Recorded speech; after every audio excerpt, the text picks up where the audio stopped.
Alright, okay.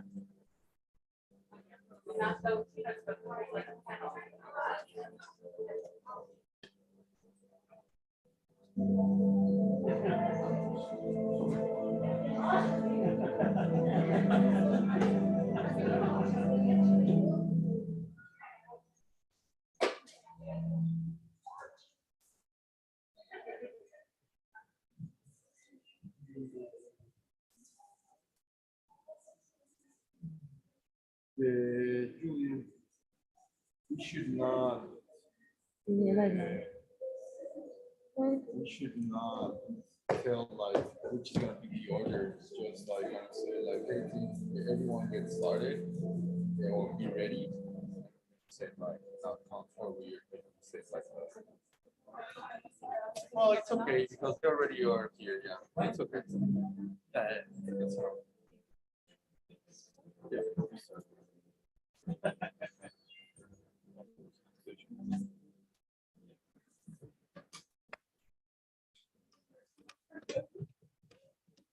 Yeah, bye.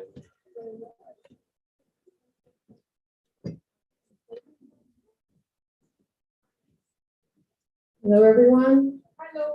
Welcome to the final rundown, the runway. We are very excited to hear your pitches. Thank you so much for working so hard, the hackers, and special thanks to the mentors. But before we begin, I have a few announcements to make about our esteemed jury members. You have met some of them, and one of them came specifically today to listen to you and adjudicate. I remind you, well, now it's a bit too late, but for mentors and for the audience about the adjudication criteria, you can find it in your handbooks. We're going to be following the adjudication criteria very closely. Time is very important as well. And before we begin, I'm going to give you the order of the presentations because maybe that is something that you're worrying about. So we're going to go in the following order. Team C, D, B, H, F plus G, the She Space Girls, and Team E. And now that you breathe out, I bring your attention to the jury. Please welcome the jury with me. We have Dr. Soyeon Yi. You've met her yesterday. Dr. Soyeon Yi is, of course, the first Korean astronaut who flew to space, biotechnologist, and advocate for STEM, for women in STEM, for minorities in STEM, a huge person in the global space arena. Thank you so much again for joining us. We have Dr. Hyung-Oh Kim.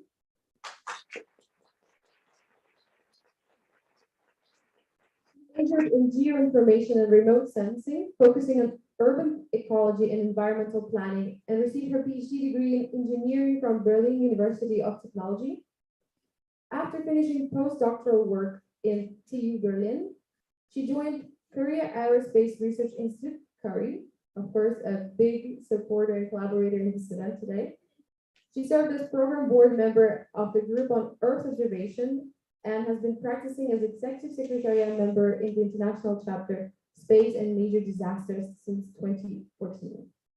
Her current main research project is to develop the Earth observation application system using constellation of small satellites in the scope of South Korea's national space program.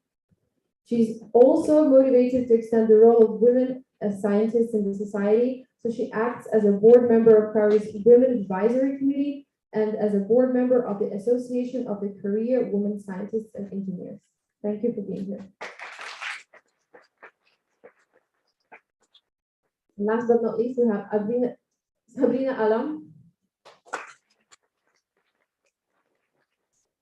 Sabrina is currently working at SES Satellites, developing, implementing, and driving the environmental, social, and government strategy. After her bachelor's in theoretical physics, Sabrina entered the space industry by completing her master's at the International Space University in Strasbourg, France. She has worked at NASA Goddard Space Flight Center and the European Space Agency before specializing in sustainability within the sector. Sabrina is an advocate for diversity and inclusion, and she is a deputy director for Women in Aerospace Europe, also a huge and long-going partner of the Diversity and Gender Equality Project Group of SGC. And she's now managing the Luxembourg local group of women in aerospace and leading the STEM education working group. She's currently studying for an MBA with the University of London and is a member of the IAF International Project Program Management Committee. Thank you for coming and being here with us. And now I hope you're as excited, everyone, to hear the pitches. I can't wait. I am so excited. I don't know at all what you have come up with, but I'm sure it's pioneering because once again, I applaud you personally. This has never been done before. People do not generally consider that space can bring gender equity and gender equality. So you are the trailblazers. You're the first people to try something crazy like that. So keep on dreaming. I applaud you. Thank you so much. And everyone, enjoy the show.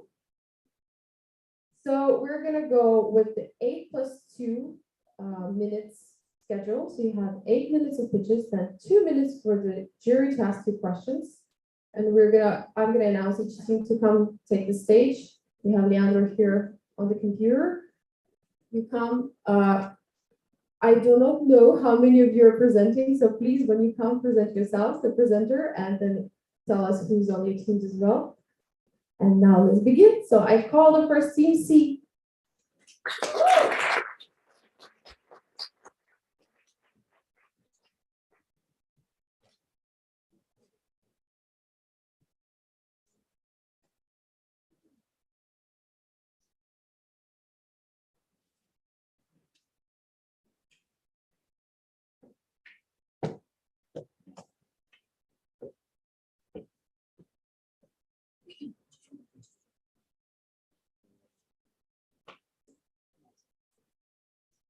Yeah, sure.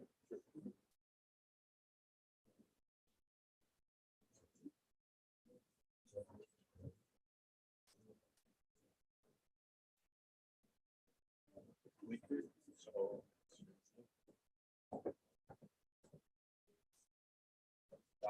down, keep move forward, down, backwards, up. Okay. Yes. Timer. Ready?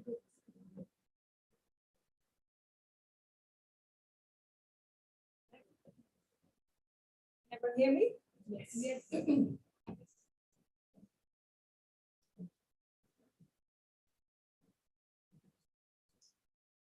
Hi. Hi, everyone. I'm Divya Devani, and welcome to our pitch. I'm representing Team C, and with me we've got Damini, Pierre-Jean, and Yongju. And today we'll be presenting to you Fantopia. So to start with, I'd like you to picture this. We're a family of four. I'm the mother, and I have a partner, and we've got two children. I've got a 6-month-old and a 3-year-old, and we're planning a family day out to the park. And you can imagine in the household it's very chaotic, but we want some quality time. It's the weekend. My partner's working, and we want to make sure we've got all the facilities we need when we get to the park. So for my 6-month-old, I'm going to need a nursing room and a baby changing room. But I also want the possibility that my partner, who is not female, to be able to use the baby changing room. So I want to make sure this park that we're going to go to has all these facilities and they're clean and to a good standard. And on top of that, I also want to make sure that the park is inclusive and has a space for both my children and to entertain the whole family so we can have a good day out. So I'm scrolling through the reviews on the park. There's over 14,000 reviews on this particular park that I'm looking at. And among some of the reviews on there is not really that much useful information about the park and the family facilities there. And if it was moving a bit slower, you'd be able to see some of the reviews say things like, nice park or clean, but they don't elaborate on any of the facilities that I need for my family. And on top of that, I don't have time to search multiple apps and websites to decipher the information that I need. Every year, 140 million babies are born. That's a lot of families in the world. So family life is very important. And some of the problems that families face include finding clean nursing rooms, having gender inclusive places, and clean areas for everyone. On top of that, I also want a place for my family that means that they can have a healthy life, bringing them up in a healthy environment. So I'm interested in things like UV exposure, air pollution, and other illnesses. So every year, 2 million children die because of illnesses due to air quality and air pollution. So Famtopia aims to solve some of the, or contribute to these 4 areas of SDG 5. I won't elaborate on them too much, but as I go through the solution, you'll be able to see how they are contributing to these 4 areas. So in a not so ideal world, how do we lead or bring up an ideal family? And in today's modern day and age, a family doesn't look like your stereotypical family that you may have seen in the past. And you may have parents who are both male, parents who are both female. So we want to be inclusive, and Famtopia is a way of making sure the whole family is included. And our solution is an application called Famtopia, a mobile phone application at your fingertips that's very quick and easy to use, and it will allow families to locate family-friendly facilities and businesses in public spaces, assess the quality of the facility and the environment, and then also interact with the community to make a change. So if you identify a dirty toilet or a baby change facility that is only in the women's toilets, you can raise that on our app, and then we can then raise a petition to make a change with the local council or authority there and allow you to interact in that way. In terms of assessing the quality of the facilities and environment, cleanliness is very key. But what about the UV exposure and the air pollution? That is also very important. So where does space technology come into this? So the technologies that we will be using on our app include satellite navigation and Earth observation. And so we'll be using GNSS data. And then in order to gather the air quality and the UV data, we'll be using Sentinel-3 and 5P for ozone and aerosol monitoring. And on top of that, geographic information systems. The user interface for our app, this is what it looks like. And so you'll be able to search the place or the city that you're in, and then locate, for example, a family changing room. So the idea is you'll have access or everything you need from conception to about six years old for your child, and everything you might need. So prenatal classes, nursing rooms, cafes that may have a child care facility, so you can go and enjoy a meal and you can drop your child off at a childcare facility, and parks. And then there'll be a UV/pollution alarm that can give you more information about the UV conditions and the pollution, so you can keep your family happy, healthy, and safe. And so you'll be able to see photographs of the place and see all the facilities. You can check scores because users will be able to input information about places they've been to and verify and validate that the information is true. And then you can write feedback for places so that they can either improve, or if it needs to be taken up to local authority, then you can make a change at that level. And our business model works in 3 streams. So there's business to business. So we'll partner with businesses so that they can list and promote their business on our app. And we'll particularly promote minority-owned businesses and make sure that they are verified and validated when they onboard. And then the business to customer, so we'll provide software as a service, and then we'll provide customers with an incentive also. And then in the future, maybe a premium service charge where they can get discounts with businesses that are on the app. And then the government stream will be looking at grants and investments from there. And the government will also be able to help with new infrastructure creation and policy making. In terms of our competition, there are a few of the competitors, but what we identified is that none of them really offer the exact solution that we have. So providing all these facilities in one place and also helping you navigate to these places. And UV and air pollution is also not something that's been considered. So our app and our idea is very unique. So this is our team. We've got Dami, who's an aerospace systems engineer, myself with some background in remote sensing and Earth observation, Pierre-Jean and Yongju. So as a team, I believe we have the necessary experience and skills to take this forward and make it a real idea. So thank you very much for listening. I'd like to invite my team up for questions now. Thank you so much. So now that the team is joining on stage with questions, the jury, if you have a couple of questions for 2 minutes.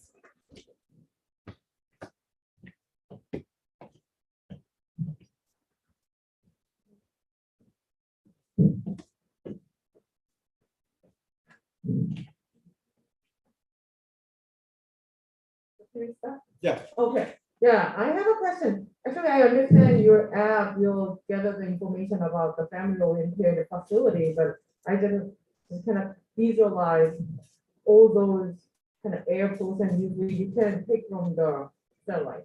Well, what other information and how you encourage your user to update it and forward or upload all the information, but in the same time you said as a B2C, there should be just some premium service charge or something, and then it's the kind of opposite way because you want to, as a user, you want to be incentivized to upload the information, but also to use this information, you better be charged by that, and those dynamics I would love to understand better, and then how should the revenue generating to make this business sustainable. Am I audible? Okay, I can hear you. So first to start off, in terms of the data, we are going to work on crowdsourced data. The crowdsourced data is mainly for, ensuring the data is real time in terms of the infrastructure.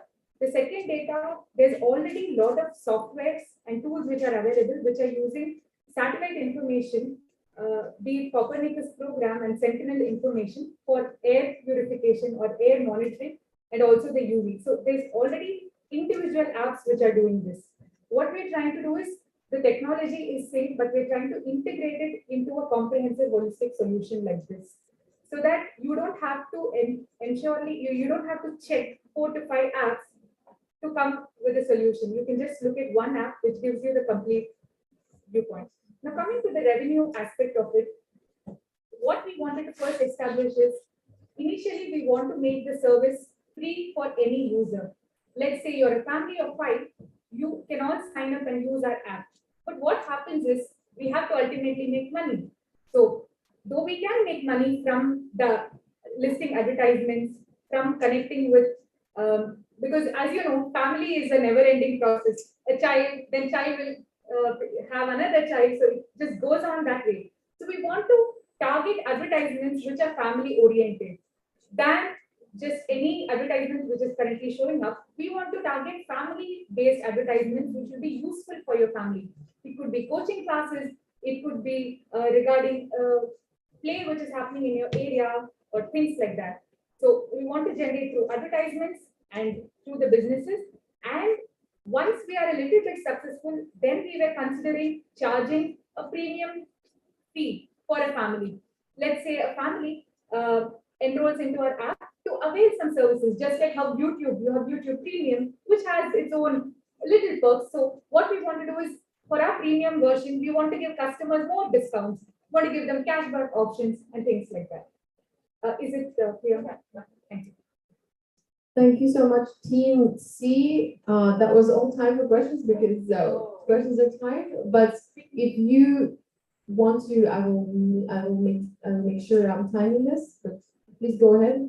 But be mindful when you answer questions. There are also time. Answers are also time.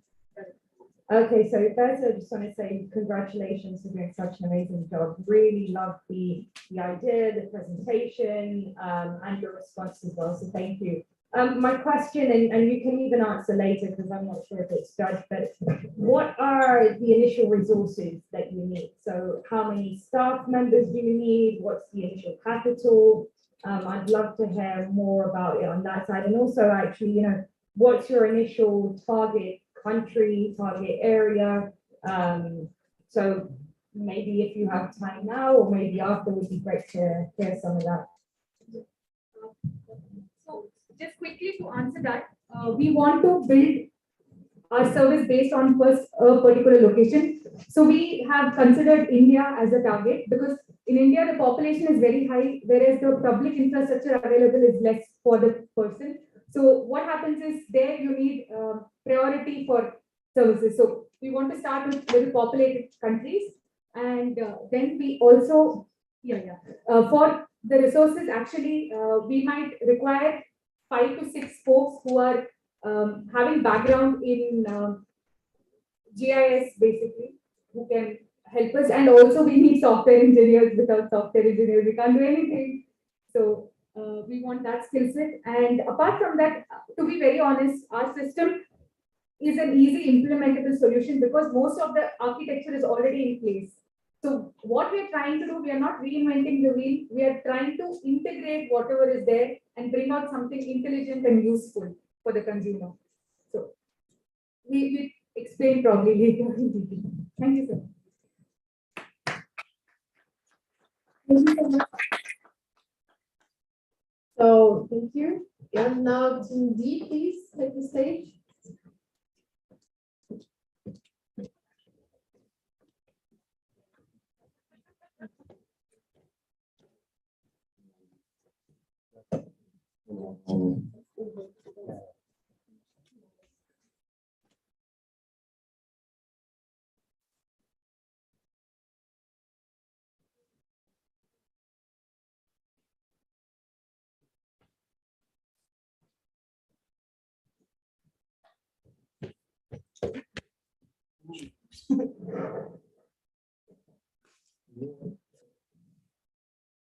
Hello.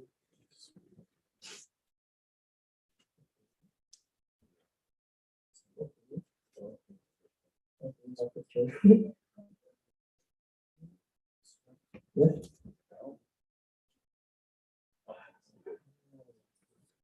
Okay, thank you so much. Are you? Okay. When should I start? No. Okay. Hello everyone. My name is Jonathan. I'm from Group B, and yeah, and we are just a group of 2 actually. And this is my team, Yejin, and she's right there. So let me tell you a story about myself first. I'm from Indonesia, and actually SDGs problem is like a lot of problems actually happen in Indonesia, and SDGs 5 is one of it. And but one thing that I realized in Indonesia itself, the problem has more problem and has a gap between the urban and the rural area. Rural means like around with the villages. Turns out that after we did the ideathon and stuff, we find a unique insight, which is when a village try to make it into a tourism village, 70% actually women are trying to involve, not only just working, but also like participating in the policy making process. So this is one of the base idea why we decided with our solution. So I'll start. Okay, sorry. Okay, so I'll start again. The problem in the village is a lot. So like lack of attention from the government itself, and like lack of the income, education, gender, technology adaptation, like you mentioned, and that's why we realized that there are a lot of problems in the village rather than in the urban. But we try to think like we can develop a lot of solution, but the problem is not sustainable. When we say it's not sustainable, it's actually because of everything require money. And like usually when we try to develop a solution for this, we will like rely on the government or with the non-profit organization. But when they reject our proposal or they cut our funding, that's it. It means it's not a sustainable solution for us. That's why we think like, okay, so how we can make them have their own money first then, like, and that's why we start our solution. So there is one exist solution actually, which is village tourism. One of it is by doing a living. This is me actually doing the living because living is like senior high school students are going together to the village for a certain amount of time, like 1 week, and then we will stay with the host family. Like this is my host family, and we also learn about what they work. And my host family is a farmer, and we also learn like traditional things, such as like music and also art, like batik. So basically, we are trying to digitalize that kind of solution because instead of only for senior high school students, we can make it this into a more general, like for traveler and stuff. It's just like much has been developed. So so basically, we want them to the traveler will pay for 10 or 20 USD for per day. It depends on the how long they will stay, and we try to use it's not like using the satellite or something, but we still use the GIS. So basically, like they can know like what kind of village that they come, because like if you don't know where they're going, you be like afraid, like, oh, is this village is scary or something? But like we can use the GIS information, like the picture and also like the condition of temperature and yeah, and the pollution and stuff to show that, oh, this village is really good for you to come in. And they will also can find like what kind of attraction that they can do and what kind of hospitality that they will learn or something like that. And yeah, we will connect them. And after that, we know that the accessible to the village is hard for them to go by their own. So it's like we try to like, okay, let's meet in the city first, and then like we will go there together as a tour group together to the village, and we stay there as a tour group for like a certain time of period of time. And yeah, okay, I will skip this. Okay, so we also try to prove this idea to in general, by creating a questionnaire, and we get 66 respondents at a time, and 70% is actually interested to join a living, and 70% of it is actually also interested to join the village tour, culture and tradition. 50% is actually really want to know about the profession, how they work as a profession, and the last one is it's like around 3 until 5 days that they want to participate in. Okay, so this is the market and competition. Basically, it's a big market. So basically, yeah, we estimated that we can get around 9,200 village that we can make it as a village tourism. And also for the traveler, it's like around 3 million people. And this is actually only for Indonesian. So we still scale for Indonesian first, since it's more adoptable and since we already, some of us already know about living and stuff. So yeah. Okay, but I would compare it to the big startup. One, as you know, maybe Airbnb is the homestay of thinking, and the other one is Klook. Klook basically is like it's actually a big company of tour. For example, like if you go to DMZ here, it's hard for you to go to DMZ by your own, until for foreigner. Then it's easier for you, like to apply to Klook, and they will say like, okay, let's meet in the Myeongdong station in exit where, and we go there together to the DMZ, and after that we'll go back again.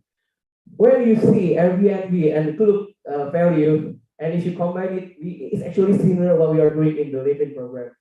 And the good thing is we also get more things, more value from there, especially why? Because Airbnb and Klook is not penetrating to the village. Because like Airbnb is hard for the host family to make it their own, and the Klook itself is hard to go to the tourist site. That's not really popular. and we try to penetrate that segment actually, and that's why like yeah we have like our own market segment. Okay, so and we realize like we need so sustainable solution. So we're making startup actually, and basically we will charge $10 to $20 per day by customer, and we try to divide it like this. So 60% of the money are going to the host family, 20% of it is going to the village fund to improve their village development again, and also 20% for our own commission. Okay. And at this moment, we kind of need money of $100,000, and it's all our 10% of equity. And yeah, with this money, we will like try to develop a platform for the web and the app. Web is for the traveler, and app for the villager. And also we use that money to create a pilot project in the 5 villages. The 5 villages has these 3 values that we think is possible. And like the first is the uniqueness, like what they can sell, and track record is like do they already become a tourism village, or like are they have ever experienced living before, and accessible in like the way is it easy for people from the city to go to the village. And basically, what we try to solve here is actually that, yeah, we solve a lot of SDGs, but since this is about the gender equality, basically, we try to solve about the woman that to participate and to help involved in the leadership and stuff. And because we realize village tourism can improve this in a way. So, thank you.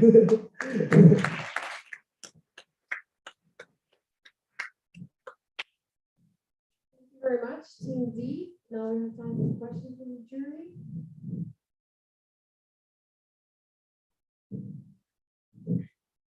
Thank you for your presentation.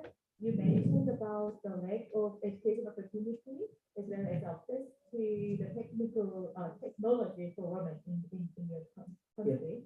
And can you say something how your project can help for the education of women? Education of women. To improve the access of the technology. Okay, so it's actually like more like indirectly, since we know that the policy making is happening because of women in the tourism village. So like when we try to implement this, we really hope that they realize that actually we want to try to make the mindset first, And in this mindset, we really hope that this is like we can do this to our village.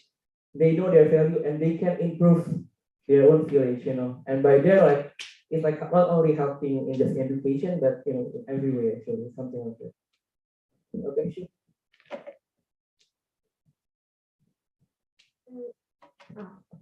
And a lot of people don't have access to smartphones or other technological things needed to use this app. So it is like unrealistic to give this kind of access for every single person, but for one village, we can provide some technological devices and also education on how to use these kinds of apps to the women in the villages as well, who will most likely be the hosts and the running committee.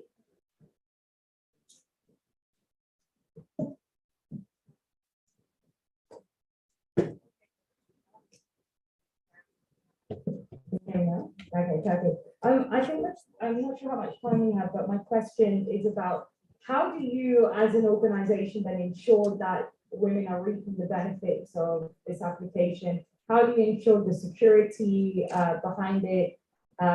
So kind of on that side of the business model.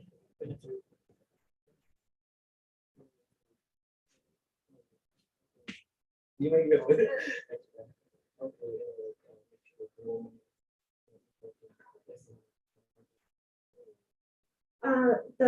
There will be kind of a organizing committee for each village that will participate in this app, and the tourists and the households will be connected through this committee. So the 20% revenue will go to the committee as well, so they can decide on which programs to run and how the revenue will be spent for the organization and the village as a whole.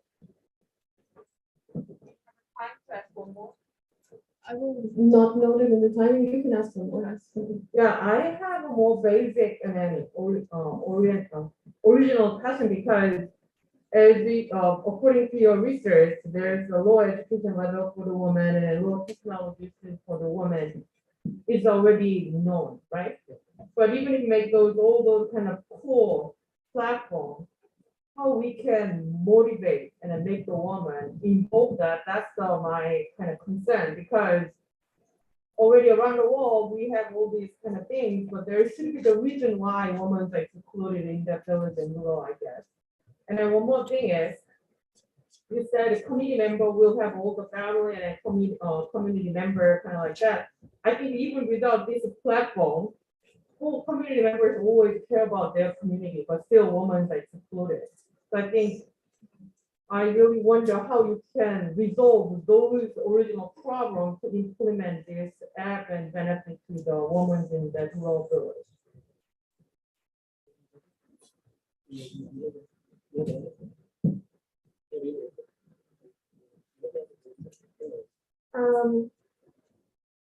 So the first question was that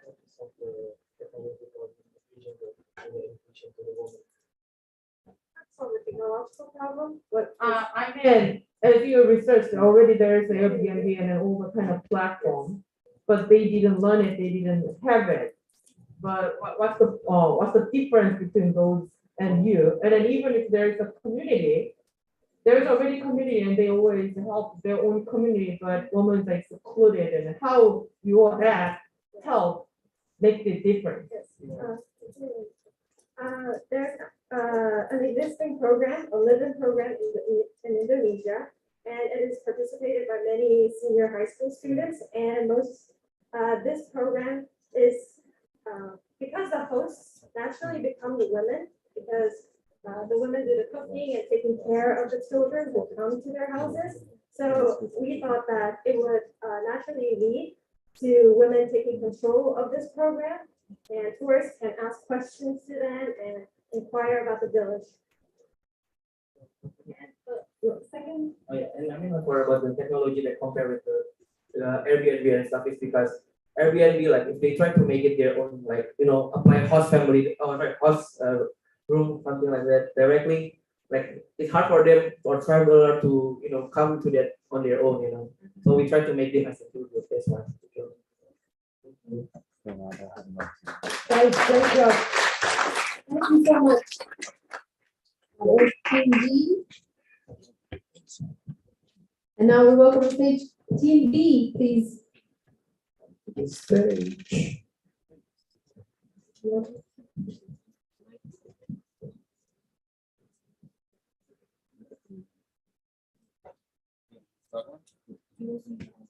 If it dies, go with it.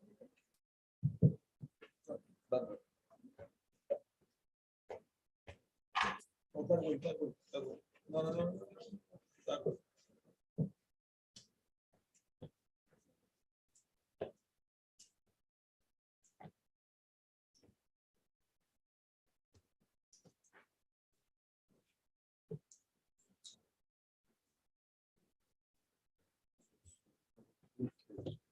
This way. No, this way.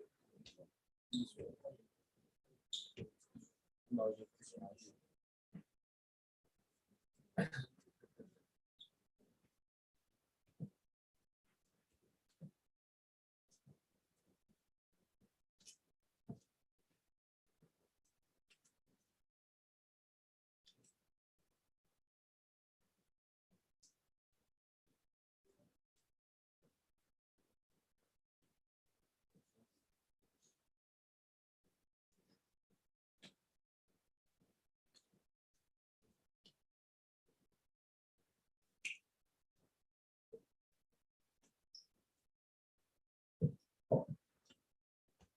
Hello, we are Team D.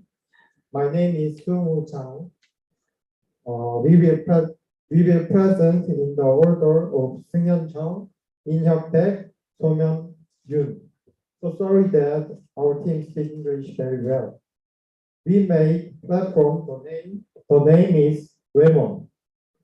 Remote means remote working service for new equal society. Our team thought of gender equality as an employment issue. This is the result of investigating the cause of employment problems. This graph is why we don't hire women. It can be seen that childcare accounts for the highest percentage. So the reason why women careers are cut off is the increasing trend of parenting. Our team determined that they are reluctant to hire women because of childcare. So we thought about a method using remote working. However, there are several problems with remote working as well. First, remote working was reluctant by employers due to the element of negligence. Secondly, about 70% of cases of cyber threats and suspected circumstances were investigated at around 35% while doing remote work.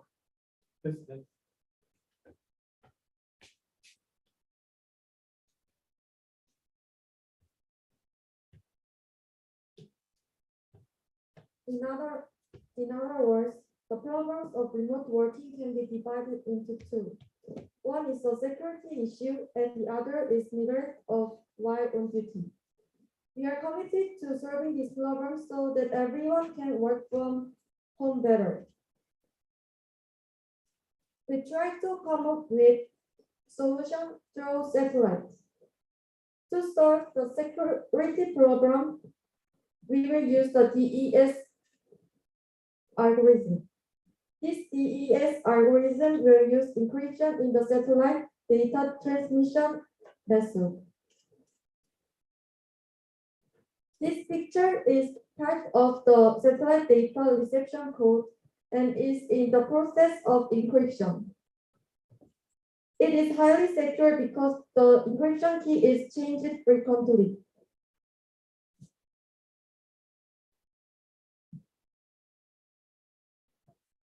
Then we will use GPS to solve the negligence problem. By locating workers through GPS, employers can manage and supervise them at any time.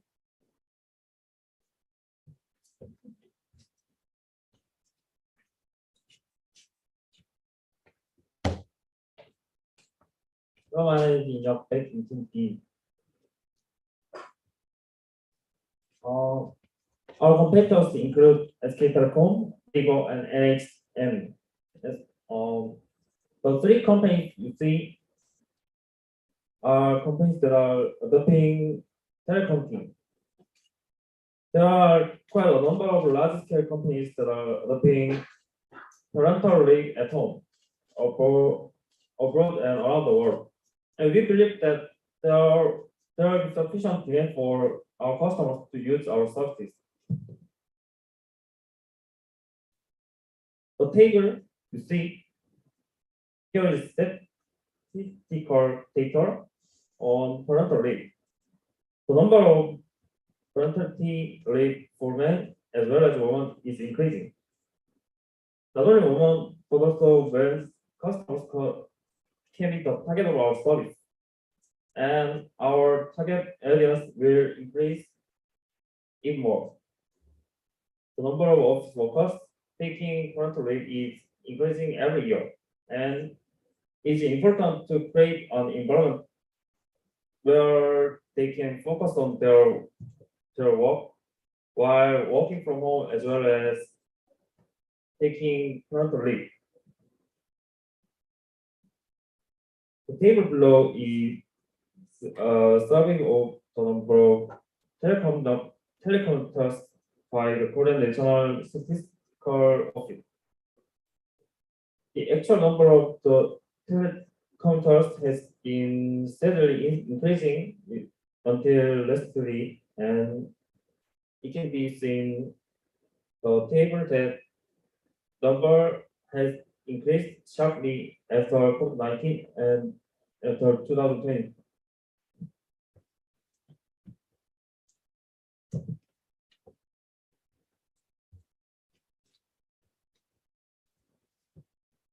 Hello, I'm Sobyung-yeon. I'm going to talk about competitors for our solution.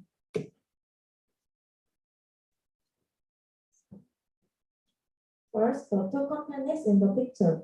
Both of these companies offer video conferencing platforms. Their video conferencing functions are suitable for telecommuting. Zoom on the left provides computer programs and application services. The Google Meet on the right provides a web service that does not require you to install computer programs. Next, these companies are our competitors too. Both companies offer remote work support platforms.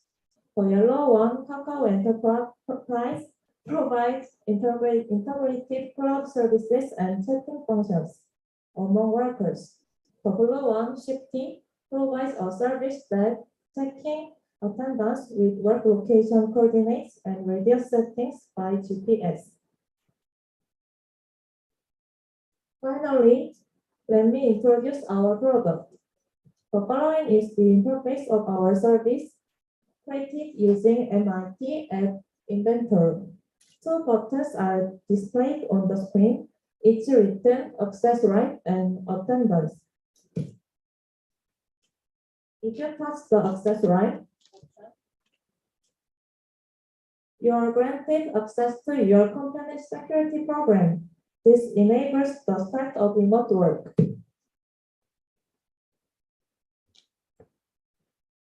This function is based on the data encryption standard called DES. We already mentioned it. This technology decodes when satellites send encrypted data in a format called LRIT. It means raw rate information transmission. This makes access more secure. And the second time, if you touch the attendance button,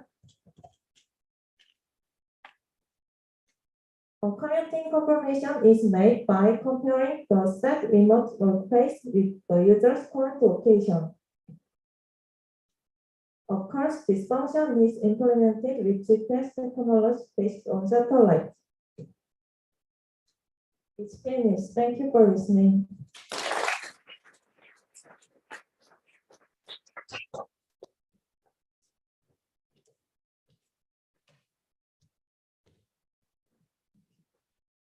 Thank you so much. Thank you so much, TV. So there are a lot of questions from the jury. Okay, I will keep telling, but ideally we should stick to the teams. But go ahead, please, jury. Thank you very much for your presentation. The topic is very interesting. I have just a very simple question. You mentioned about the GPS satellites for have data where your employees are working currently, right? Maybe GPS satellites. You will use your data from satellite-based data, right? The GPS information. Yes, but maybe we need to make a partnership with GPS companies. No. What I mean is the GPS, GPS train.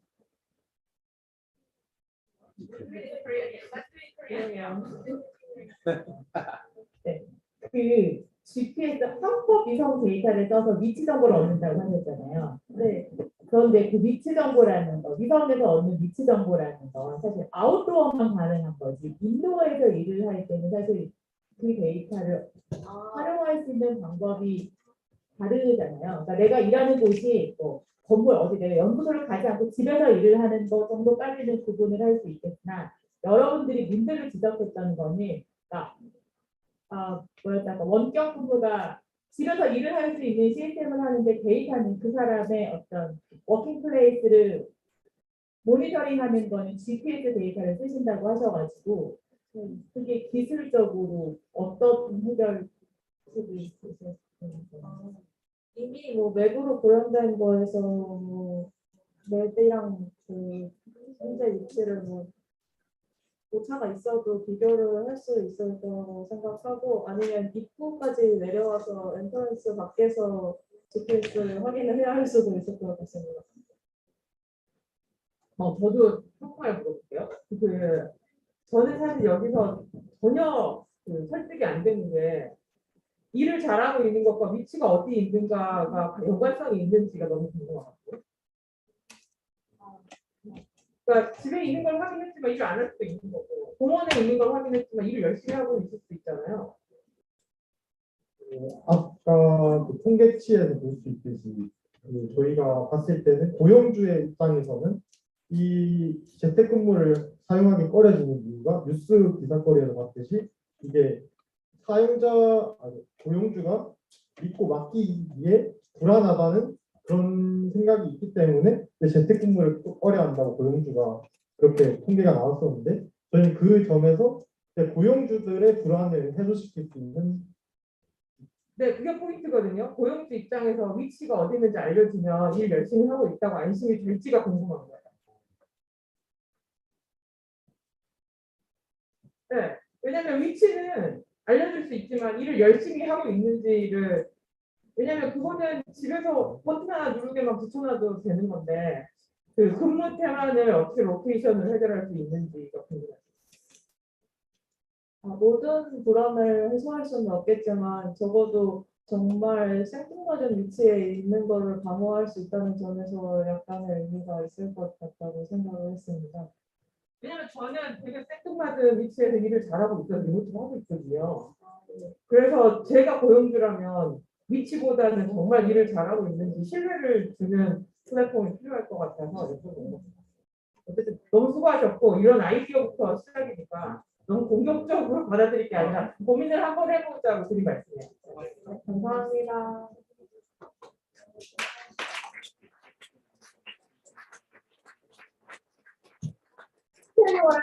Actually, I'm just asking what is the relationship between the location and then how hard they are working? Because I cannot feel like there's no relationship between two. So we just can think about how we can prove they are working hard for the employer, not as a location data, and also it's a kind of privacy issue also out there. So we can thinking about that. So that's the point. I know you got it. Yeah. Thank you. Thank you so much.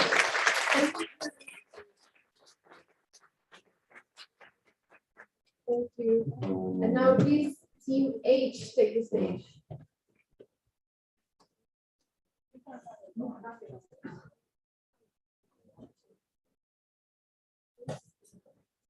Just one thing, please keep an eye on us for the timing. We're showing you. No, no, no.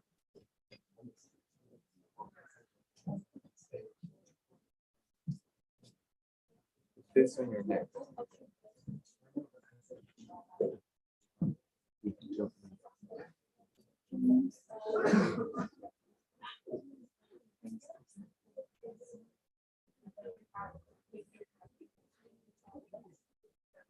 Forward.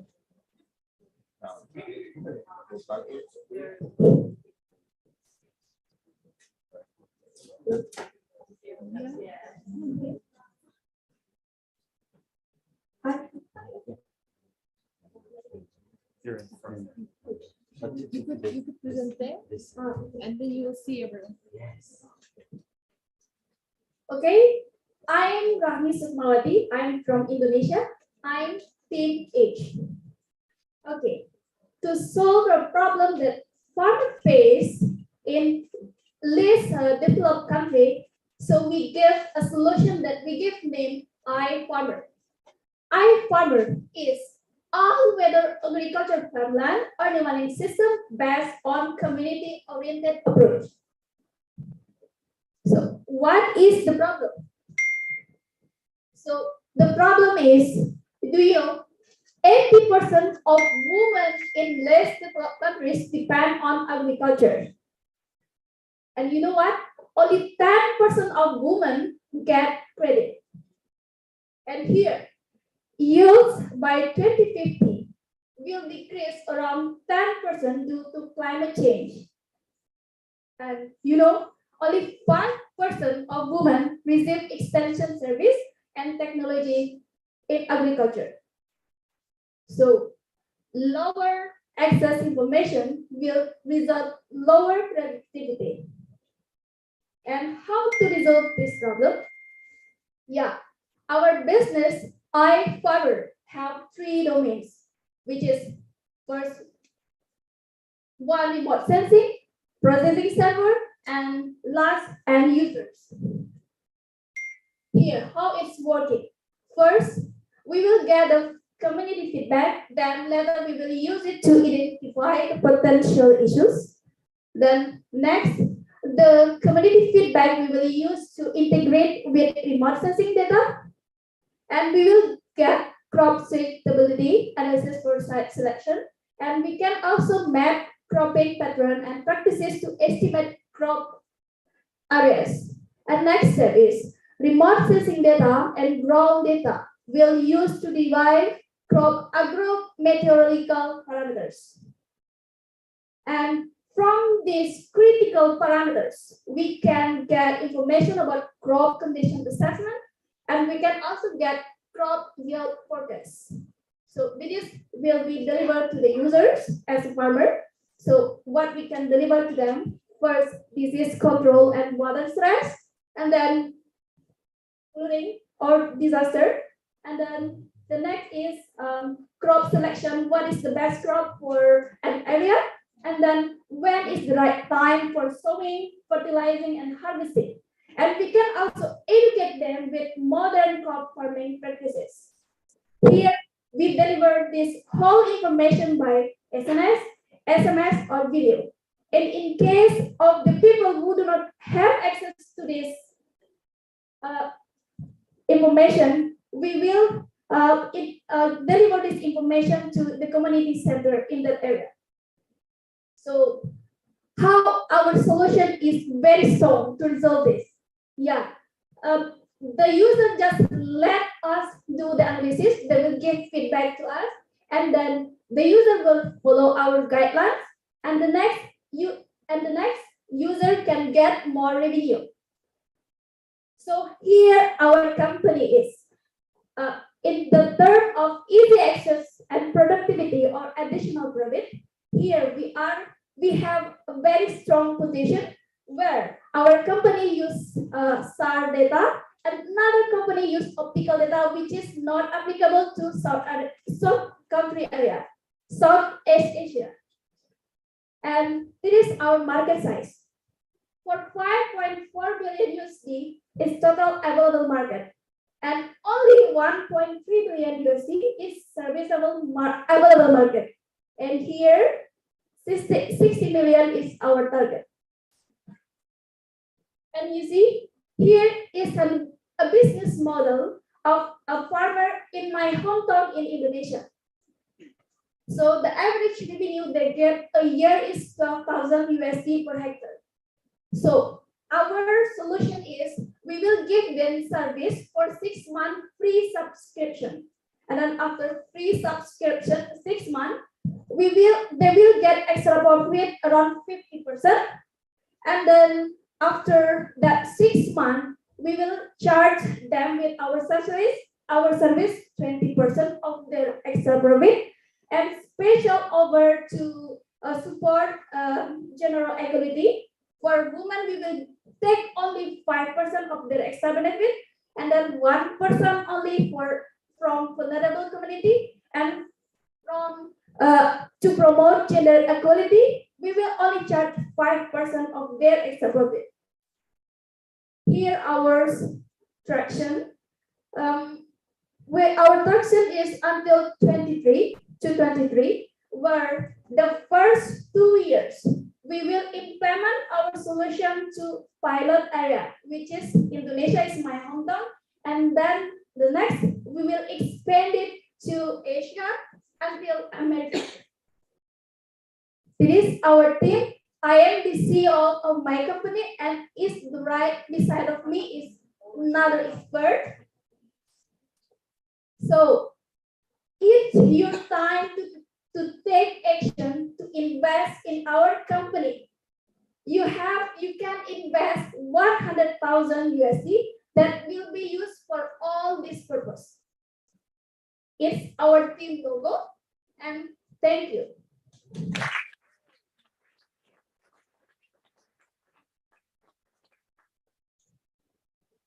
First, I want to invite my team. Thank you. Thank you so much. Yes, while we're waiting for the team, the jury can prepare your questions. In fact, the team has finished early, so you can have many questions. Thank you very much for interesting, very interesting topic and presentation. I totally agree with you. Your approach will help farmers to increase their income. Right. But our mission is focused on the gender equality. How your approach can help or can contribute to enhance the gender equality in agriculture field. Can you explain? Okay, let me give to. From the view of the gender equality. Okay, I will give this to one of my experts.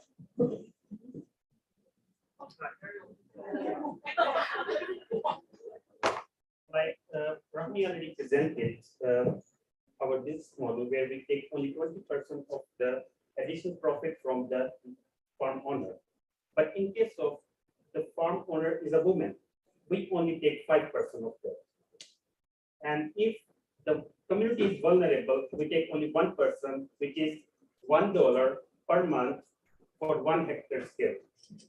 And in case we have a land owner, doesn't matter if it's man or woman, but if that person promotes gender equality by providing same facility to men and women, we also provide 5%. We only take 5% of their additional profit, but for providing our service, which is like $5 a month for 1 hectare area. What's your? So chip cost is not the only the advantage of our solution. We think that the money is the power in home. The reason that women cannot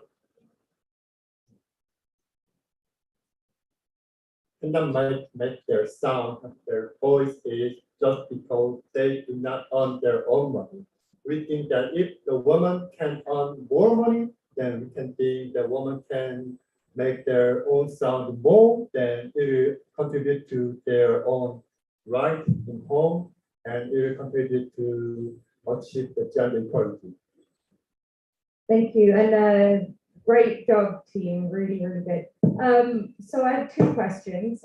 First question is, how do you ensure that that the owner is a woman? How do you ensure the security? How do you ensure that the farmer or the owner is kind of really empowering women as well? That's my first question. My second question is more about, if you're tackling, say, remote areas, how do you ensure they have access to phones or technology? And then how do you ensure that they can actually utilize this? Because a lot of what you'll find is that the villages or areas that can afford the technology to then buy this app will already be a bit more advanced than the ones that I believe you're tackling. So, are you looking, and I don't want to give you any answers there, but are you looking to partner with technology organizations, mobile phone companies, things like that? Regarding to make sure if we are getting participation from both gender, we need to involve financial institutions. Then by utilizing the data, we will be analyzing if the participation is from both gender equally or not. Regarding the reachability of that technology to the remote communities, our pilot area is like semi-rural area where like 50% 20% of the user already have technology, but a lot of farmer, they don't have that. So in case the farmer has technology, that he will be getting information by SMS or video. But in case the user don't have the technology, then we will be reaching out the community centers like church, mosque, where people gather on regular basis. And we will use that opportunity to disseminate the information among our target community. And also if like spreading technology, it will definitely take time. So first we need to make a success story. Once we have the success story, then we will invite all the genders and will present that in front of our audience. That will, one thing it will do, it will change perception of the audience. Not only men can do that thing, women can also do that thing. Besides that, it will also give courage to women to come up and have their own business. They are getting some incentive out of it by doing same. Thank you.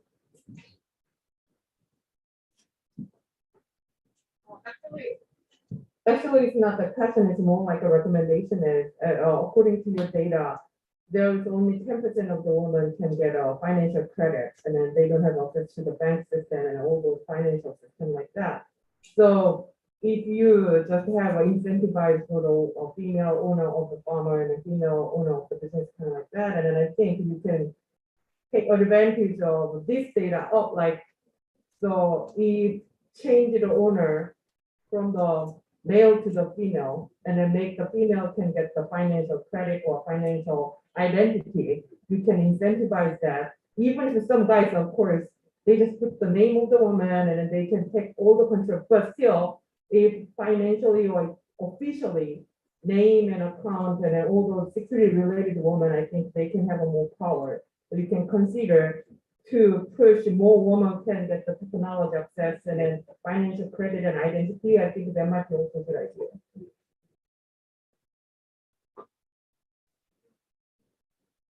Do we have still time? We still have time or? Technically, no, No. but since we gave the chance to every other team, we can do the same. That's a short question. US service will be free for just the first 6 months, right? Yes. Is there any reason? Okay. Normally, the agricultural period is 1 year, but your service will be 6 months free and then charged. So in that case, because we're targeting Indonesia as our pilot case study, and Indonesia in 1 year they have 4 crops. So in yes, 3 harvests. I'm sorry, like 4 months they do harvest. So during 6 months, our farmer can visualize the benefits.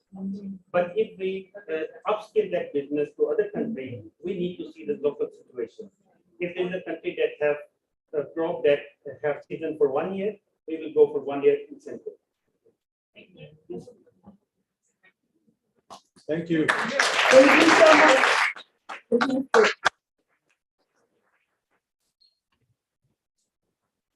Thank you again, Team H. Please now we welcome teams F and G together.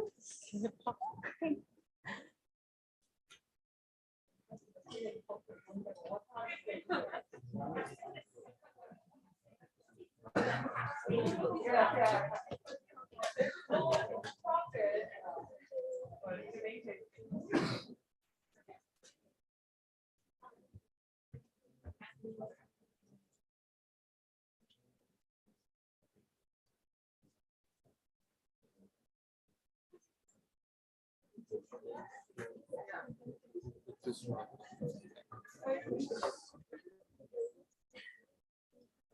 Okay. Just put it here.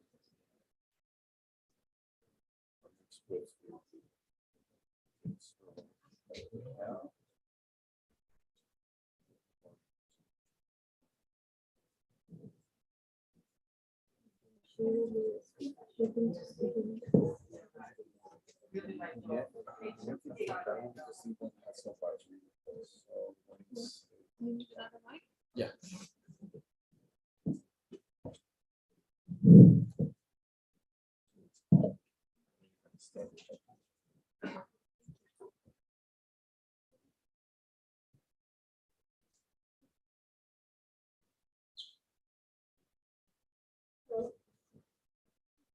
Hi, we are Space Stability. My name is Noah. I'll be presenting together with Yunsu. And our team members are Gili, Elian, Shafal, Liat, and Shiraz. Let's get started. More than 600,000 girls are out of school in Ethiopia. Let me say that again, over 600,000 girls.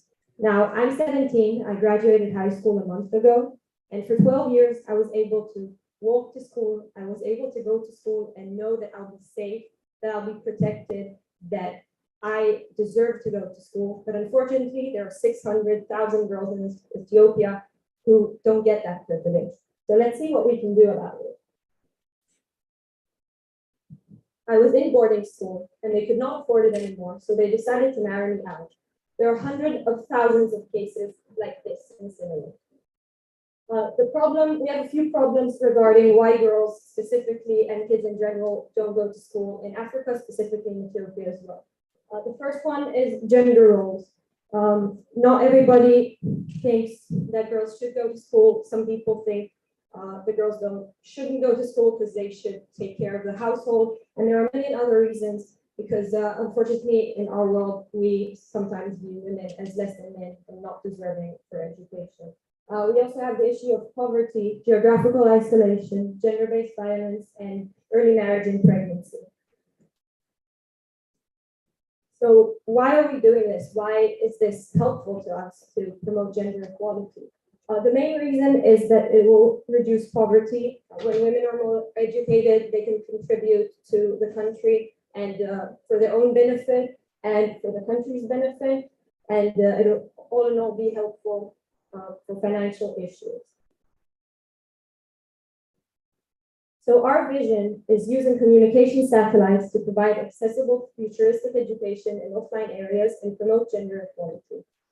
We are trying to promote SDGs 4 and 5, quality education and gender equality. And we would like to do that by using communication satellites in order to broadcast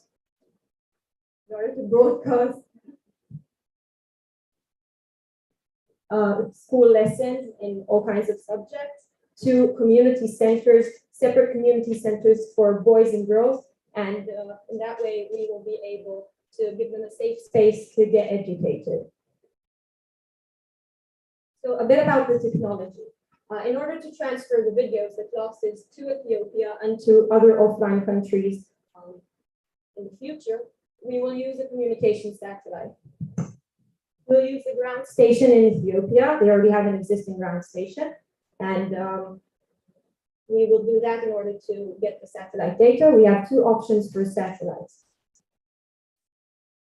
The first option is Planet Satellite. It's an Earth observing microsatellite, and it can be used also to download our data. It can be used and repurposed as a communication satellite, sorry.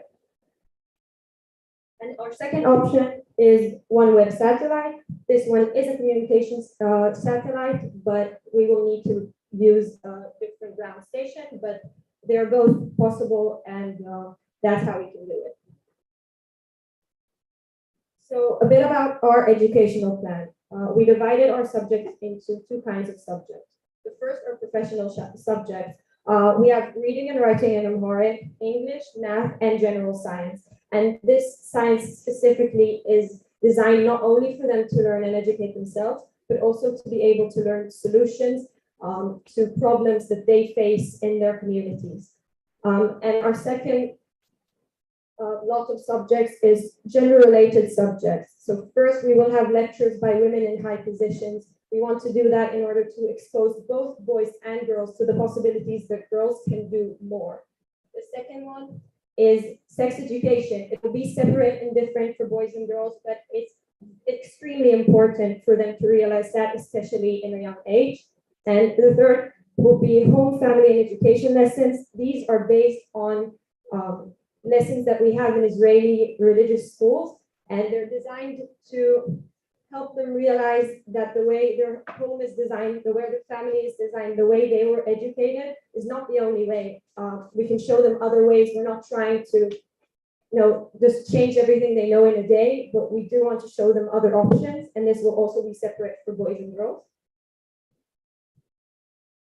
So a bit about our teachers and how we're going to do this. The first kind of teachers will be Amharic speaking teachers from all around the world that will send educational content on a regular basis. The second lot will be volunteers. Anyone who wants to upload a lesson can do that according to our subjects on our website.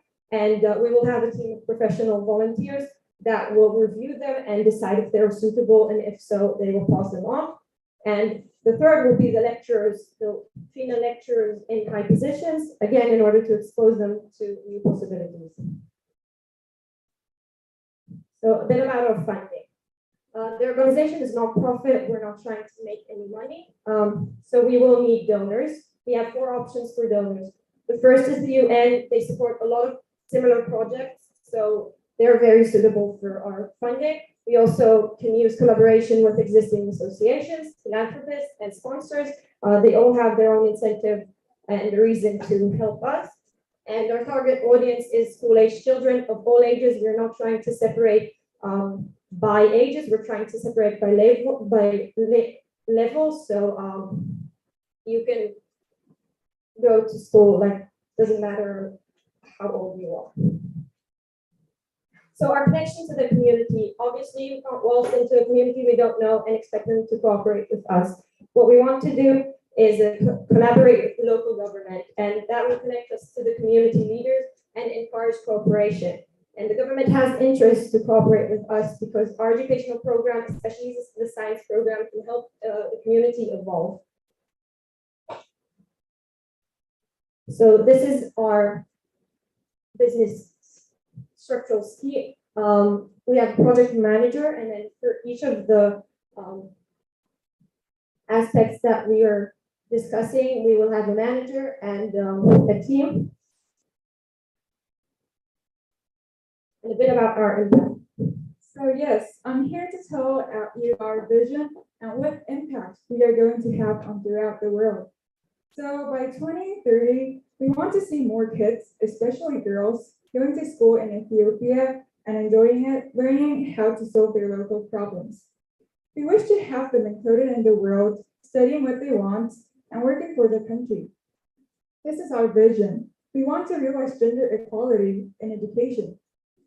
In conclusion, I want you to hear what women's movements in Philippines said.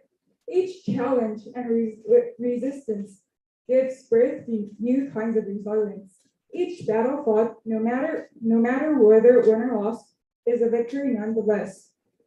I think this is what we want. We are going to try our best, having international cooperations with people all around the world.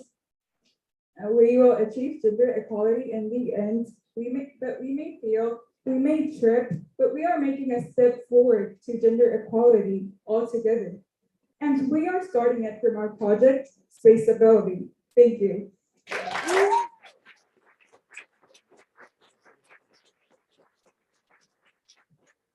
Thank you. We would like to invite our team up to the stage.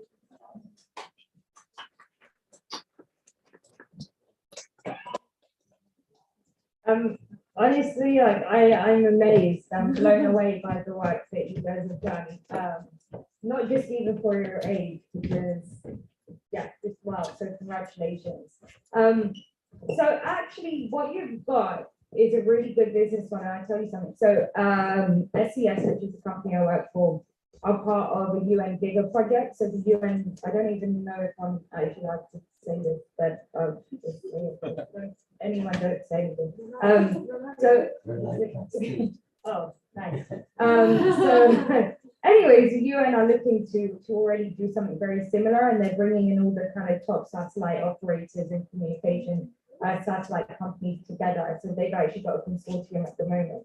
So what I would say is that where your business model, if you really wanted to take this forward, is you could actually propose a lot of the curriculum to that specific project, because that's the thing that they lack. They don't have, say, the viewpoint from females of actually how you separate the project. They don't have the idea of the platform where you can actually connect with communities, connect with people all over the world to actually provide content. What they have right now is a nice idea with satellite operators to make the idea doable. So what I would say is actually you've got such a good business model right there, and you could really take this forward if you wanted to. So yeah, not a question, just a statement. Yeah. Oh, I have a question. Actually, the very first slide, I still remember there's a 600K goals connect to the school. It's a really big, huge shock on us. But my question is it a shock on the Ethiopian government and then people living in there? And then if it is a shock, I think they should have done something, but why they cannot make any change from there? And if you really want to go there with those education research and platform to there, you really need help of the local government and the local community, and how you can change their mindset to implement this platform. That's my question. Okay, so the reason why we actually wanted to cooperate with the government only for help with cooperation and not with funding is because we don't know if they have enough funding and if they have enough interest to do this and give us money. But because we only expect them to help us cooperate, I think with the right presentation and with the right partners, they do look to and seek to change their education system. There are a lot of programs already running in Ethiopia, so this is just an extra one. And I don't see a reason why not to, because they already support a lot of them. And again, we don't expect them to support us financially, only connect us to the right people. Other than this, we actually talked to some project that I know from before. It's called Connect Project, which is already in a lot of countries that are still developing. So this is one of the projects that actually can help us. So we still have a lot of work to do, but we thought about this. I have a similar question related to me. The technology is there. You will use the existing technology. The communication technology is already there, and the curriculum for the girls and boys we have already. And what do you think? What's the reason until now that kind of the idea is not really new? We have already the similar ideas. What is the reason that that kind of project have not been realized in the practice in Ethiopia? What is your opinion about this kind of?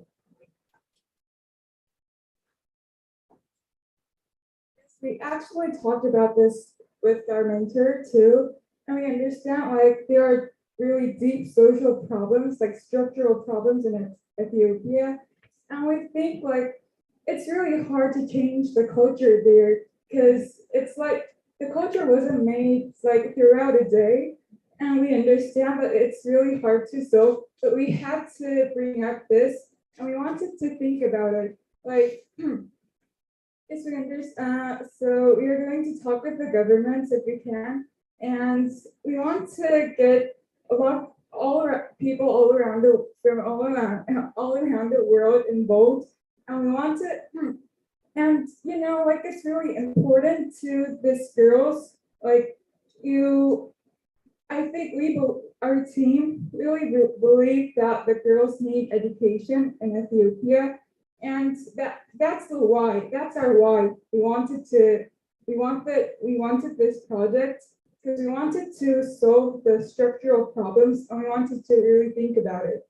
So I think it's a really good point. Yes. So thank you. If I can add something, so we know that we can't make a change in one day, and we know that it's going to be a long process, but we also discussed about it a lot, and we understood that with the right presentation, like Noah said, that we could show them what, where can they be, where can they develop, and they can also like profit a lot from this program that we got about. So that's it. Yeah, actually, you don't have to answer right now, but I have one more question because on your slide, because they cannot afford for the school, they just make their goals to marry. That's what parents do, right? And actually, several days ago, I had a team talking about that. We are so sorry that we don't have not that many Korean students here, even if it's a really fun program. And then we realized that because they are minor, they need help from the parents. So if we don't change parents' mindset, we cannot bring the kids here. But these cases, parents has idea to make their problem solved in other way around. So how we can educate the parents to solve this problem in totally opposite way, and then never thought about that way. And I think that would be the really big question to ask. Even if there's a funding and system and satellite content, everything's ready, even if you just give them for free, if parents doesn't want to do that with their kids, it's just nothing. So I think we should think so carefully how to incentivize their parents to educate their kids. Okay, so I'll just answer briefly, but I think the main thing we found that can help with that is that they don't have to go to full days of school. They don't have to go from 7 to 5 and not be at home and not help. The thing about this is that it's accessible all the time. It's basically satellite TV. So they can walk in and go into one lesson and then come back home and help the parents or go to work, or, it doesn't have to affect their lives so much. It can even be just a little bit. So that's, I think, the main thing with that, that it doesn't interrupt their day-to-day life. It doesn't have to. Yeah, I totally agree with you. And then it's our common sense. But as I teach, the kid who doesn't have a well-educated parents, based on my experience as a teacher, in the middle of the class, parents coming into the class and they grab their kid and bring it out, make the money rather than spending money here. So we have assumption that all the parents want their kids to educate it. Sometimes this assumption is not working, so we better think about in their shoes, and we can think about. I don't mean you can answer right away, but we better learn about those cultures and background and kind of deep dive on those problems. Yeah, I'm with that actually. I think you made a point in there, like you want to tackle centers, community centers. Why don't you do that for older ages? Because women, parents, different groups actually go to, whether it's church, whether it's a religious place, or whether it's a community place, that content is still for women. I mean, you're still tackling women because you're changing their mentality, you're changing men's mentality. So actually expanding your program on a wider scale would probably be beneficial for everyone and gender as a whole, rather than specifically kids that are still mentioned. But yeah, that's my 2 pennies there. But otherwise, really good job. Fantastic, thank you.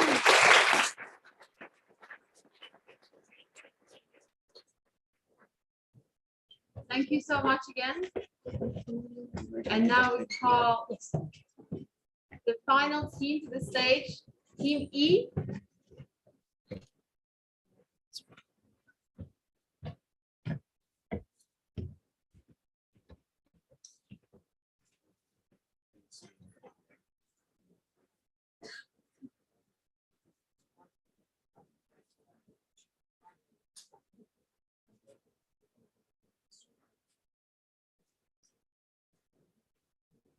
Hello?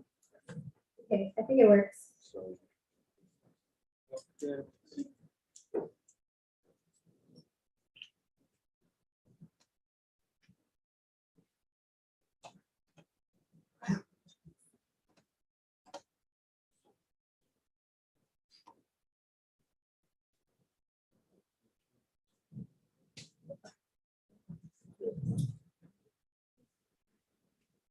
Okay, thank you. A pleasant day to everyone. I'm Florence from Third Parent, and today we're presenting Care. So that comes from Umma, Appa, which is mom and dad, and Umpa is like parent in Korean, so that is like parent care. And we are Third Parent because our mission is to help parents working parents especially continue advancing in their careers by supporting and augmenting childcare. So these days, we were actually looking into this, and we always thought that the biggest problem for mothers in advancing their careers is because of childcare. Like they have to choose between their family or their career, and like maternity leave is really bad. But then we found that like even fathers are struggling with this. It's not just mothers who are. And just to think about like single parents or LGBTQ parents, and their main concern is really that they won't be able to manage both household work and actual work. And the thing is, like, they don't, a lot of the parental leave policies are very non-inclusive. That's why a lot of working parents still don't take time off because of finances. And a lot of policies exclude low-income workers. So, our solution right now is two-pronged. It is child tracking. I think this is not the right slide. Is it a link? Anyways. Oh no, it's not like the right slide. Did you click the link that we sent in the Discord? Really? Well, actually, I made a copy of the ones that you make, so. Okay. Oh, okay, because we had like a little change. Okay, that's fine. Well, I'll just talk about it later. So yeah, our solution is two-pronged. It's child tracking based on GPS and vital signs tracking, and we're using a space telemetry-based alarm system that was actually designed by NASA and currently licensed by a US company. There is two main things, hardware, which is a transmitter, and we chose this baby bracelet because here in Asia, babies actually have bracelets that they wear with their parents' names and like contact info in case like something happens. And this will have like a GPS tracking, vital signs tracking, and the aluminum bar, which will be used for the space telemetry alarm system. And anything that gets tracked will go to the receiver. So we also have to develop a mobile phone app. And in that app, we would like to have like a community engagement feature so that there's this community of parents who can help other parents and have feedback for policy. Something that we forgot to put here is how in our solution as well, if we use data analysis, this will actually help parents as well as schools, governments in designing solutions for their children or like designing like their children's activities, for example, because of all of the things that our product can track. So the second one is really on policy. Like we want to be able to help make a difference in policies in companies or like other nations around the world. So yeah, right now the current global parental market is 900 million, and that's in dollars. So this market is actually increasing. It's currently increasing at 8.27% CAGR. So it's really a good time to get into this market. But the thing is, we don't want to just be a company that's focused on making money. We want to make an impact. So our Time Sum Sum is really on the parents. And right now there's around 7 billion, or maybe you can say 8 billion parents that we want to help. And that's the young parents as well, because the difficulty is really in early parenting. And we want to focus first in Asia, and our launch addressable market is going to be Korea, which have around 13.7 parents right now. So this is our product development process. So by the second half of this year, we would like to start developing our hardware, which would be start with a baby bracelet, and then develop the mobile app, test launch it in Korea. And then by 2024, we would like to also probably develop other baby items, initial data analysis and feedback, and try out and see if we can make any policy implications here in Korea, which I will explain further later. So for the first part of our business model for the first year, we would need a seed funding. We haven't really determined how much this will be, but I don't think it will cost a lot. Probably around like $20,000 to $50,000. And we will co-create this with Century Systems, which is currently the company that has licensed the NASA space telemetry alarm system, and we will develop our hardware and software. Our first business models will be B2B and B2G because we don't want this to be an additional financial burden towards parents, especially low-income parents. That's why if we sell this to insurance, this will also kind of be a competitive advantage for them so that they will be able to like sell their insurance better and like also give better services, but also for the employer so that they will be able to give better parental leave programs or parental programs for their working professionals and the government lastly for any programs that they may also have. And then by 2025, we will be starting a B2C model to directly have our customers access our product. So our key milestones is firstly to launch in Korea. So we want to firstly hopefully reach around 500,000 to 1 million parents and get feedback on this. And by 2023 to 2024, we would like to get regulatory approval in Korea because we might have like a class 1 medical device or like we want to keep up with privacy, security, and quality management system standards from the International Standard Organization and impact around 13 million parents. A policy that we really aim to impact is currently Korea's policy on maternity leave, which is only 90 days, and the very shocking paternity leave, which is only 10 days. So it's really sad that this is like really, really non-inclusive policies. And in the US and Asia is our SAM, so 2 billion parents. We really want to focus on helping low-income parents and targeting this US policy of decreasing the requirements for eligibility in parental leave. And lastly, globally, we want to release our product and show how other governments have done this and do as a CSR to provide our product for free in LMICs. So this is our team. Our CEO is majored in politics and business. I'm Florence, the COO, which is my expertise is in devices and regulation, and our CFO is in chemistry and math. So yeah. Thank you for listening. If you would like to join us, if you're an app developer, you have money, or you're interested in this, feel free to call. We're very fun. We can hang out and karaoke or photo studio over there. Thank you. Thank you so much. And now we have the questions from the jury. I have a question. Yes, Actually, go for your app or service is for the taking care of the parents, but as I know, the specification or functionality is only the location data of the kids, and how the only location data can help the parenting and they can keep the job. Yeah, so they don't only have location data, but also like vital signs data.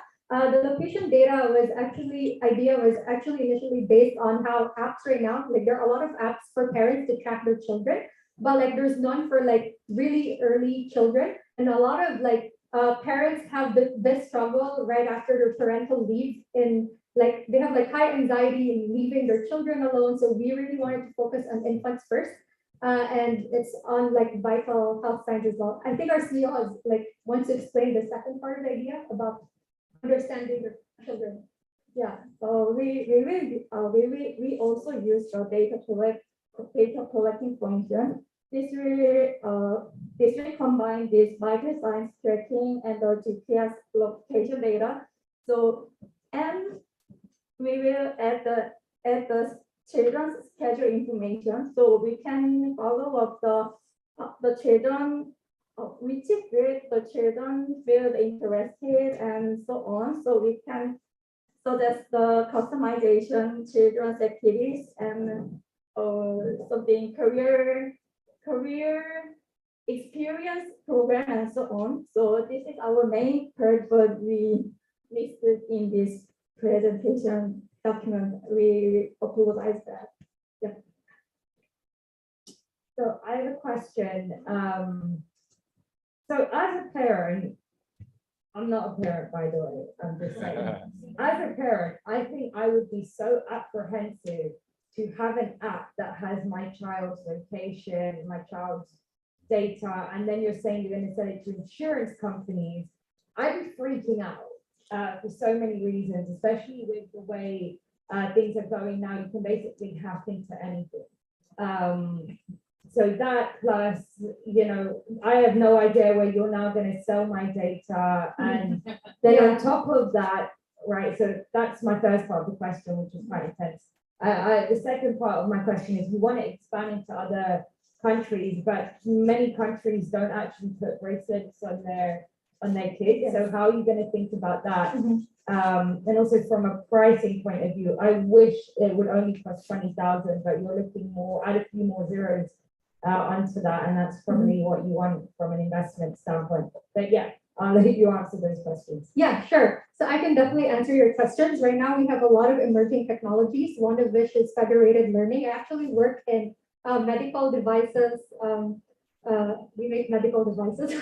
And in this emerging technology, it actually protects data of individual customers without really storing them, but just analyzing them. And when we get that info, as I've shared, we want to abide by regulatory standards. So the people that we sell it to, firstly, we won't sell data. Secondly, this is a service. So if we sell it to insurance companies, it's for them to kind of just be the middle party to be selling our product as an added feature to already what service they are providing. But they won't be getting any data. We might be able to give them some analysis, but again, we will not be storing or giving data. What federated learning can do is access data in multiple different PCs or mobiles, for example. This is an emerging technology. I could talk more about it, but yeah. Second part is other, as I shared, other countries, yes, might not be using bracelets. So we're actually thinking of other baby items that can be utilized. Our first idea was actually pacifiers. And there's a story about that, but I won't go into detail. And there's a lot of different baby items that we could develop for this.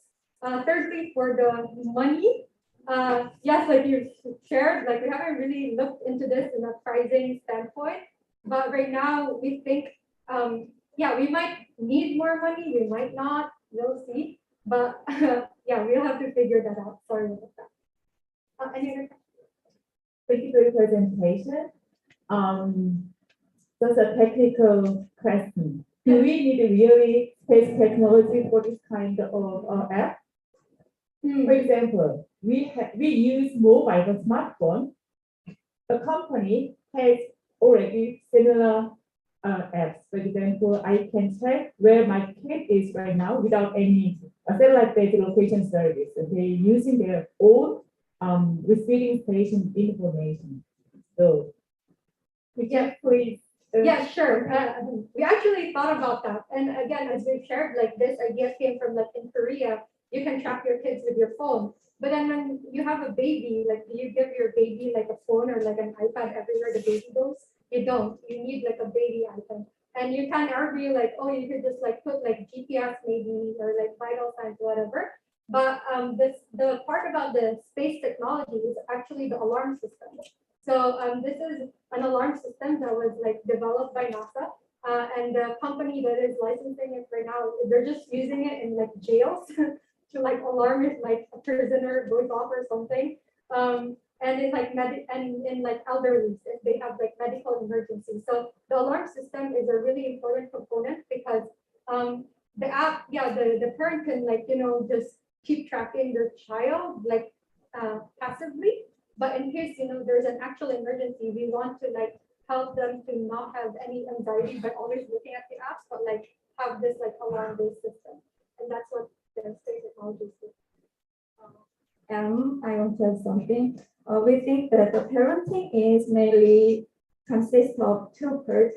First one is monitor their kids, and second one is understand their kids. So we want to collect the data to this understand part. Because So the tracking of location is she already said that it looks like a jail, and in under the system the children don't feel free.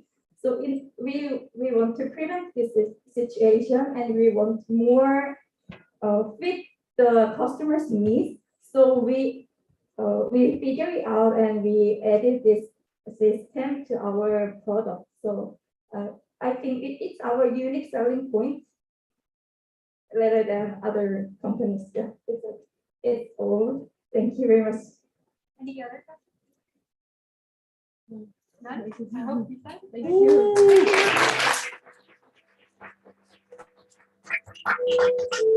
Thank you so much. Thank you.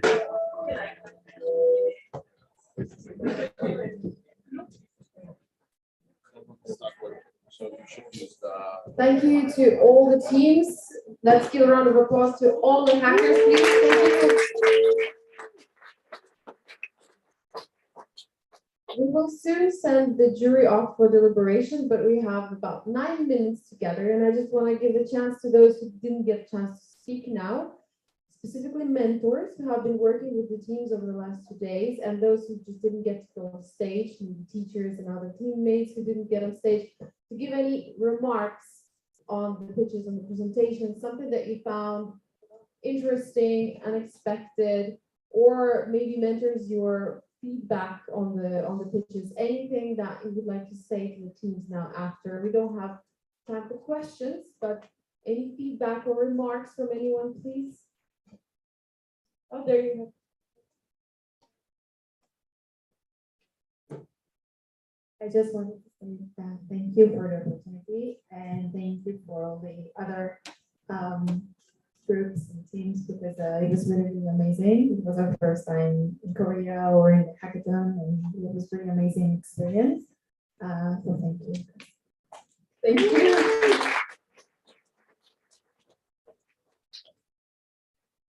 Maybe a mentor wants to say something. Yes, thank you, Adriana. Well, I would like to thank you all hackers because I think you did an amazing job. It was a short time, and I think of course everybody wants to win a competition, but I think the most important part is to be together, and I think you have learned a lot. You were going to be leaving this event with so much knowledge and with lots of friends that you have made. I'm sure of that. So I would like to thank you for the opportunity to be with you. You think you learn, but we always learn as well when we are with the students and we are with others and professionals. So thank you for the organization and for other mentors and everybody here. Thank you very much. Thank you.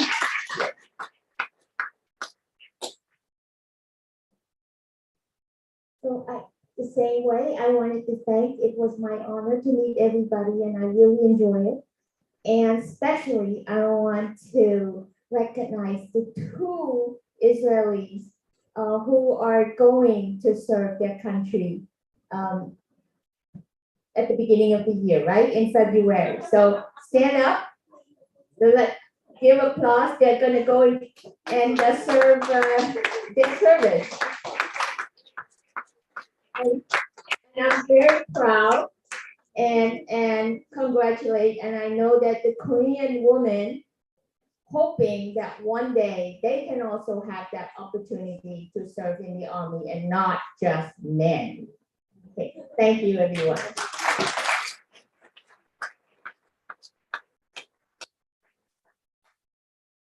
So on that lovely note, thank you again to everyone. Thank you, jury, for the deliberation. Please a round of applause for the jury. Now we invite you all, the hackers, the mentors, everyone, to meet the representatives of our sponsors for the networking hour. Please, you go to the 3rd floor, and one announcement before that, please, we need the rooms, the hackers' rooms, to be cleared out by 4 p.m. So if you can get your stuff, take it out, and you can place it in the general area, you know, where there's the coffee. That would be a huge help. And now please off you go, enjoy, network, talk about career development, ask for tips, ask our sponsor representatives about their companies,